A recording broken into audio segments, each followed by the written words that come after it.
It was a Friday afternoon when I got the message that changed everything. I was at work, half watching the clock, knowing the weekend was just a few hours away. My coworkers were buzzing about happy hour plans, and I was thinking about the wedding checklist Rachel and I were going over that night, seating arrangements, finalizing the DJ's playlist, confirming the tux fitting one last time. We were 3 weeks out from the big day, and even though wedding planning was stressful, we were finally in the home stretch. Or so I thought.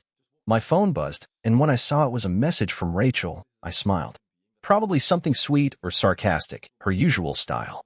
But when I opened it, everything in me froze. Wedding's off. Talk to my lawyer from now on. No explanation. No call. No emotion. Just those 8 words, perfectly typed, like it was a damn business memo. At first, I thought maybe it was a joke.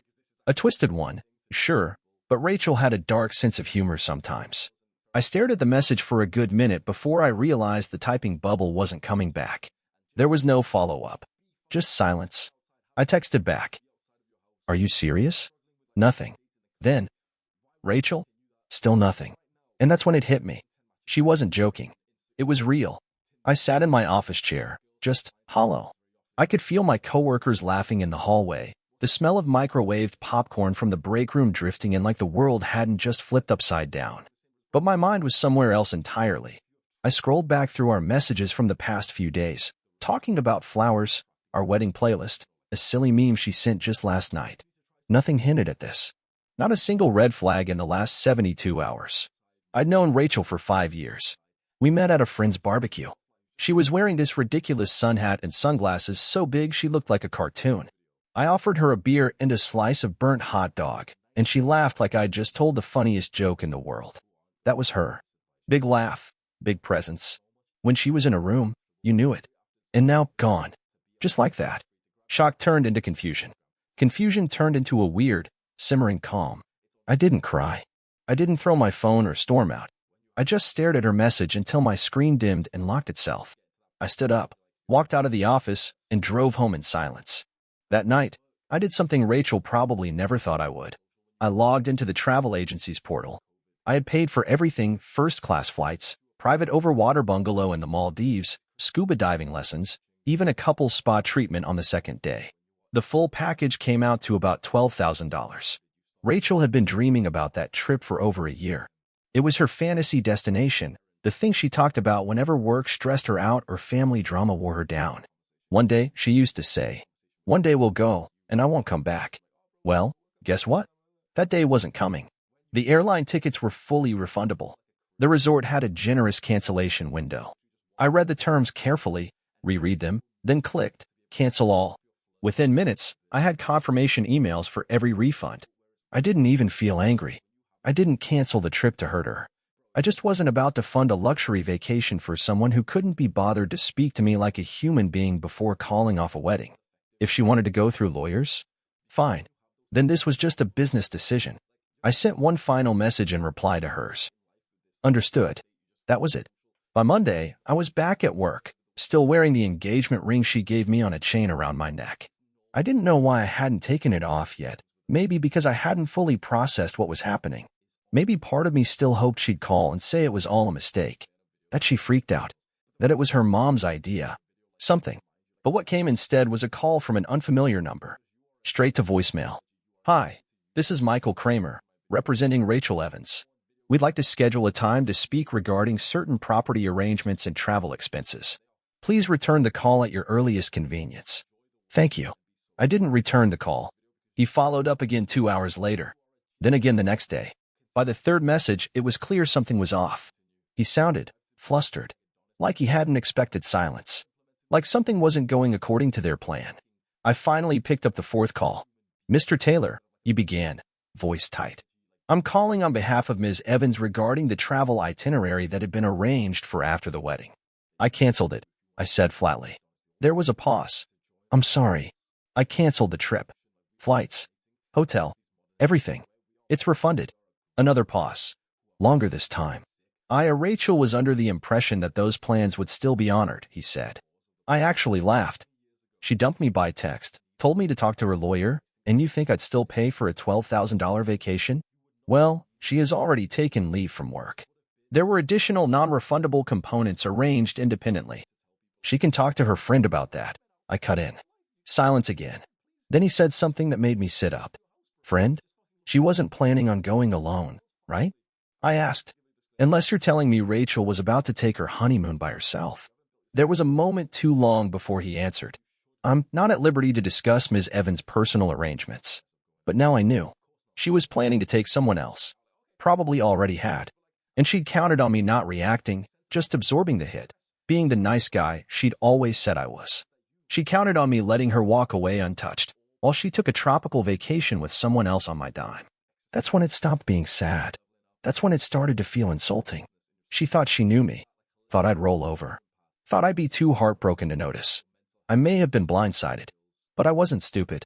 And if Rachel really wanted to play this through lawyers, then I was ready to respond in kind, with all the calm, calculated detachment she'd never expected from me. This wasn't about revenge.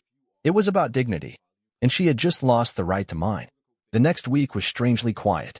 Rachel didn't reach out again. Not directly, at least. But her lawyer sure did. For calls, 5 emails, and 1 certified letter later, it was clear they weren't giving up easily. The letter was formal, wordy, and full of veiled threats about reimbursement for incurred costs and expectations based on verbal agreements. I read it once, then again, and set it down calmly beside my coffee mug. They were fishing. There was no prenup, no joint account. Every booking for the trip had been under my name, paid with my money.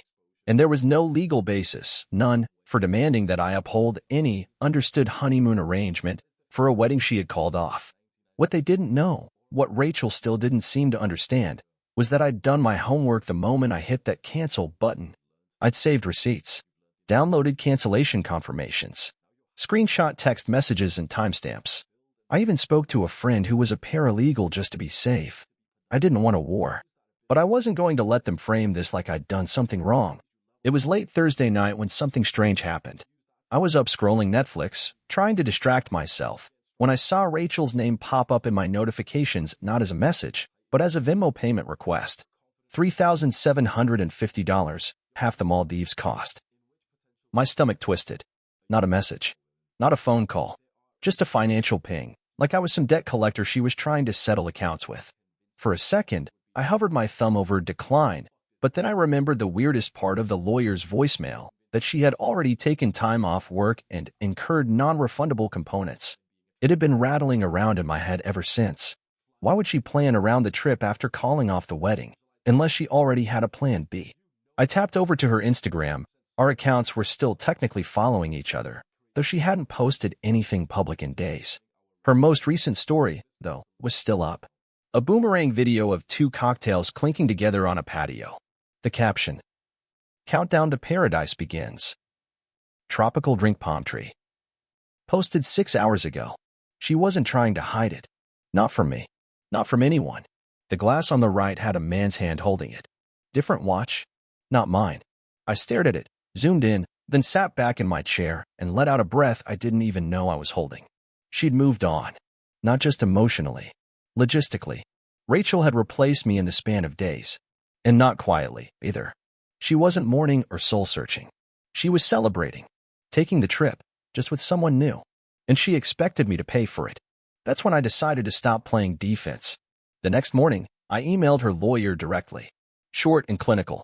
Mr. Kramer, I will not be reimbursing Ms. Evans for any part of the honeymoon she expected to take post-cancellation. All documentation of payment, cancellation, and communication is archived and available. Any further harassment regarding this issue will be treated accordingly. Sincerely, Evan Taylor. I expected silence. What I got was something better. Within 2 days, I received an email not from Mr. Kramer, but from Rachel herself. No subject line, just a wall of text. Evan, I didn't expect you to be this cold. I know how this looks, but you're not being fair. You knew how much that trip meant to me. I was in a really vulnerable place, and I didn't want to hurt you more by explaining everything, but you're turning this into something ugly. You're better than this. Or at least I thought you were. I read it twice. No apology. No accountability. Just guilt-tripping. Manipulation. Classic Rachel. For years, she'd used phrases like that. You're better than this. Or, I thought you understood me. It used to work, too. I'd cave. Apologize. Try to fix things. But not this time. I didn't respond. Instead, I did something that finally made all the noise stop. I posted a statement. Not dramatic, not even bitter. Just a simple, honest message to my close friends and family on Facebook, since many had started asking about the wedding postponement. Rachel and I are no longer getting married. She made that decision unilaterally and asked that all communication go through legal channels. The honeymoon has been canceled. I appreciate your understanding and space while I process everything. That was it. The responses were immediate: support, love, a few shocked reactions, but no one pressed for gossip. At least not publicly. What I didn't expect was what came next. The DMs. First from a mutual friend, Katie, "You don't deserve any of this. I'm so sorry." Then another message from someone I barely knew. A girl named Laura, who had worked with Rachel years ago. "I hope this doesn't come out of nowhere, but I always felt something was off. If you want to know who she was planning to take to the Maldives, I think you should check her tagged photos from last weekend." I paused. My hands were shaking a little. I opened Rachel's tag history. There it was. A picture from a mutual friend's birthday dinner. A cozy booth, dim lighting. Rachel sitting next to someone. Not too close, but not far either. A guy named Brendan. She wasn't tagged in the photo, but he was. And in the comments? "Ah, you two finally made it official?" With Rachel replying. "Long story. But yes, yellow heart." That post was 3 days before she called off our wedding. 3 days.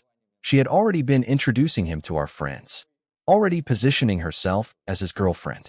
She called off our wedding while planning a new relationship and assuming I'd still foot the bill for the dream honeymoon. And then, for the first time in days, I felt something sharp and cold cut through the numbness. Not grief. Not confusion. Rage. But still, I didn't respond to her. Not yet. Because part of me wanted to wait, just a little longer. Something told me Rachel's perfect little backup plan wasn't going to play out how she thought it would. And I was right. It started with a text from Katie. Not a long one. Just a single line. "Have you seen Rachel's story?" My stomach tightened.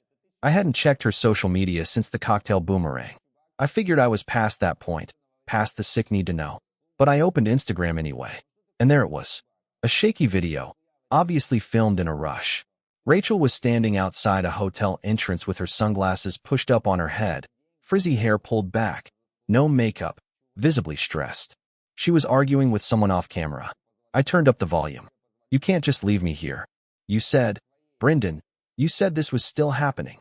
A muffled male voice snapped back. "I said I'd come if it was paid for. You said it was covered. I didn't sign up to spend $6,000 of my own money on your rebound vacation." Then the video cut off. No caption, no explanation, just silence after that. My chest went tight, and then the realization hit. Brendan bailed on her. She must have still been planning to take the trip, probably used her refund to book something similar, maybe less luxurious, but still meant to mirror what we were supposed to have. And Brendan, whoever he really was, either didn't have the money or didn't have the patience once he realized the fantasy wasn't free. She'd bet everything on a smooth transition. Thought she'd skip out of one relationship and into another. Seamless, painless, even luxurious. And it had blown up in her face. By that evening, she had deleted the video. But it was too late. Screenshots and screen recordings had already made the rounds. Katie messaged me again. "People are talking. She's spinning it like Brendan misled her. But everyone kind of knows she did you dirty." I didn't reply right away. I was sitting on the couch, thinking back through the last 5 years with Rachel. The good, the bad, and everything in between. The time we almost adopted a dog, but she backed out because he wasn't cute enough. The time I got a promotion and she cried, not out of happiness, but because she felt it would make our relationship uneven. The way she had slowly, over the years, chipped away at my instincts until I questioned everything I did, even when I was being kind. And I thought that was love. I didn't feel superior now, just clear. The next morning, I got a call from her number. Not her lawyer. Her. I let it ring out. A minute later, a voicemail. "Evan, can we please talk?" I know things went sideways. I shouldn't have ended it the way I did. I panicked. "Okay?" Brendan wasn't.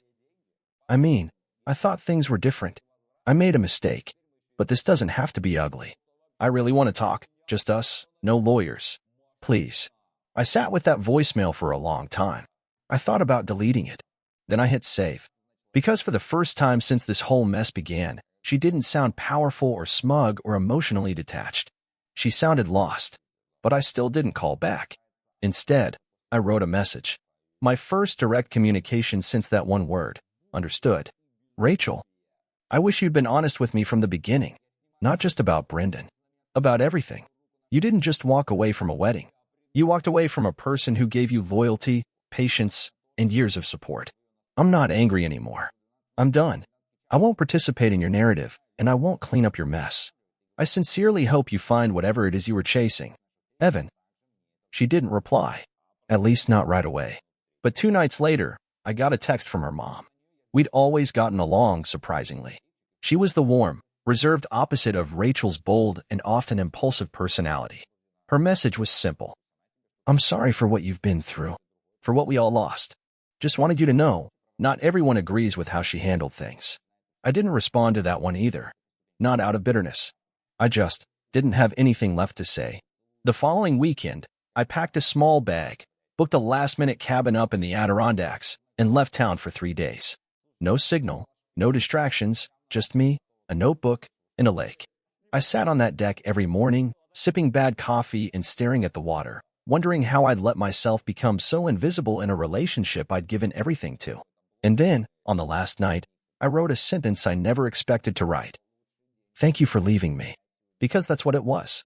A gift I hadn't seen coming. Rachel didn't destroy my life. She freed it. When I got back to the city, I had a letter in the mail. Handwritten. From her. Just 1 page. No drama. No legal talk. She wrote about how she thought she wanted something exciting, how she confused comfort for boredom. She admitted that Brendan wasn't what she hoped, that he was probably never meant to be more than a reaction. And then, at the very bottom, I know you'll be okay. That's what scares me the most. That was the last time I heard from her. The wedding that never happened became a chapter one stopped revisiting. And the honeymoon that vanished? I eventually rebooked it. But this time, I went alone. And it was exactly the closure I needed. The Maldives were everything she said they would be. Powder white sand that melted under your feet. Crystal clear water so blue it looked unreal. Hammocks strung between palm trees. The kind of silence that doesn't feel empty, it feels earned. When I stepped off the seaplane onto the dock, I half expected to feel a punch of melancholy. Like the trip would somehow be tainted by what it had once represented. But it wasn't. It felt like breathing again after years underwater. I checked into a private bungalow that hung over the ocean. The exact one I had booked before everything fell apart. It was still in my name, still mine to reclaim. I remember walking in, dropping my small bag on the bed, and just standing there for a moment. The room was beautiful, designed for 2. But it didn't feel sad. It felt peaceful. That night, I sat on the deck with a drink in my hand, watching the sun sink below the horizon, and for the first time in what felt like years, I allowed myself to ask the one question I had been avoiding since Rachel walked out of my life. Why did I choose her? I replayed it all. Our first date. The way she pulled me into her world with such intensity.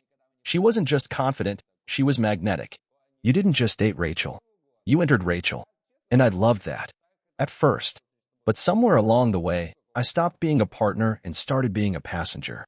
I mistook her decisiveness for maturity, her demands for high standards, her silence for strength. I gave and gave until I didn't recognize who I was anymore. And the hardest part? I didn't see it until she was gone. There's something sobering about sitting alone in paradise. It strips you of excuses, forces you to look at yourself without distractions. I spent the week writing. Not letters to her, letters to myself. I wrote about who I used to be, who I thought I'd become, what I wanted next. I snorkeled alone, read books I hadn't touched in years, made awkward small talk with couples who assumed I was some sad divorce, and I laughed more than I thought I would. The final morning, I stood waist deep in the warm ocean and realized something strange. I wasn't angry anymore. Not at her. Not even at myself. I was just done. When I got back home, life resumed like it always does. The office was the same. My apartment still smelled faintly of the pine-scented cleaner Rachel used to complain about. And my inbox was full of boring emails. But I was different. I started saying no more. To things I didn't want to do. To people who drained me. I took cooking classes, started biking on weekends, got a dog named Murphy who chews through every sock I own. I didn't try to date again right away. Not because I was scared. Because I wanted to make sure that the next time I gave my heart away, it wasn't because I needed someone to complete me. It was because I was already whole. Then, almost 6 months after that day, she texted me out of nowhere. I saw her. I was grabbing coffee near my office, and when I turned around, there she was, Rachel, standing in line, wearing a blazer and flats, hair shorter now. She saw me, blinked like she wasn't sure I was real, and gave this hesitant little wave. I nodded back. That was it. She didn't approach. Neither did I. Somewhere deep down, I think we both understood that there was nothing left to say. A week later, Katie told me that Rachel and Brendan had officially split 2 months ago. Quietly. No drama. Just drifted apart. I didn't ask why. I didn't need to. People like Rachel always keep moving. From thing to thing. From person to person. Not out of malice, but because staying still means facing something they're not ready to see. I hope she finds whatever it is she's chasing. But I've stopped looking in the rearview mirror. Because here's what no one tells you about heartbreak. Sometimes the end isn't the worst thing that could happen. Sometimes it's the best thing that ever does.